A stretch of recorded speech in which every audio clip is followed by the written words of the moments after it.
coming out. Such a beautiful day. We have any latecomers and kind of sneak on in. We're going to get going. I'm Becky Leonard, one of the owners of Leonard's Music. I live right here in town in Wayland, and I have my children and some of their friends helping us today. We'll point them out as we go along. What we're hoping to do is give you just a sort of general outline of what goes on in the band program, the orchestra program. Please feel free to ask me. We've got 3rd graders, 6th graders, 4th graders, 9th graders. So they've been through the orchestra band program right here in Wayland, so you can ask all kinds of questions about how it all works. Well, let's get started with the instruments. Now, when we do instruments, we talk about families of instruments. So the first family we're going to talk about has this instrument in it. Does anybody know what this instrument is? Clarinet. Clarinet. So anybody have an idea of what family the clarinet belongs to? Wind. The wind family. This is a woodwind. Yeah, and it's called the wind instrument because I have to blow into it. Okay? So, my clarinet is a single reed instrument. It has a little piece of wood. Now, if I just blow on my reed, what do you think is going to happen? Big sound or little sound? Little. Little? Okay, get ready.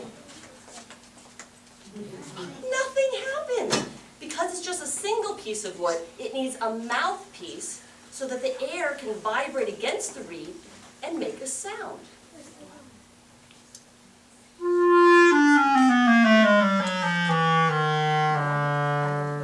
So the clarinet can go pretty low.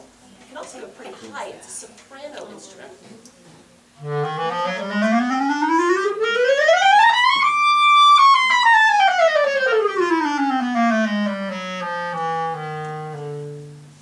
So the clarinet's a really versatile instrument. You'll see it in the band. Anybody go to the parade on Monday?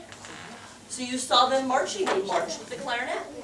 In the middle school, we have a stage band and a jazz band. In the stage band, they'll let you play clarinet. They won't let you play it beyond that. You have to switch to saxophone. But you could also play this in the orchestra. And if anybody goes to some of the orchestra concerts at school, you'll see also the clarinets in the orchestra. So again, it can be jazz, marching band, wind ensemble. There was Beauty and the Beast. Anybody go to Beauty and the Beast performance at the high school this year? You guys missed it. It was really great. Did you go? It was really great, and they had a group of musicians accompanying all the people singing on stage, and there were a couple of my students playing clarinet in that. So it's a very versatile instrument. It makes sound, like we said, as far as blowing, and I have lots of keys to press. You're going to see some of the instruments later don't. So we have different kinds of ways that we move our fingers. So a lot of keys or buttons, as sometimes the kids like to call them. And the holes of the clarinet are open. And one of the reasons we don't generally start clarinet until 4th grade, because your fingers have to be big enough to cover those holes all the way. So sometimes you see little kids play string instruments, you don't see little kids play the clarinet. The band instruments that you're going to see today only come in one size. String instruments come in teeny tiny sizes to full size that a grown-up would play on. So that's the other difference. So in Wayland, we start strings in 3rd grade, and we do band instruments for 4th grade. So I'm going to play a little song. We'll see if anybody recognizes it, okay?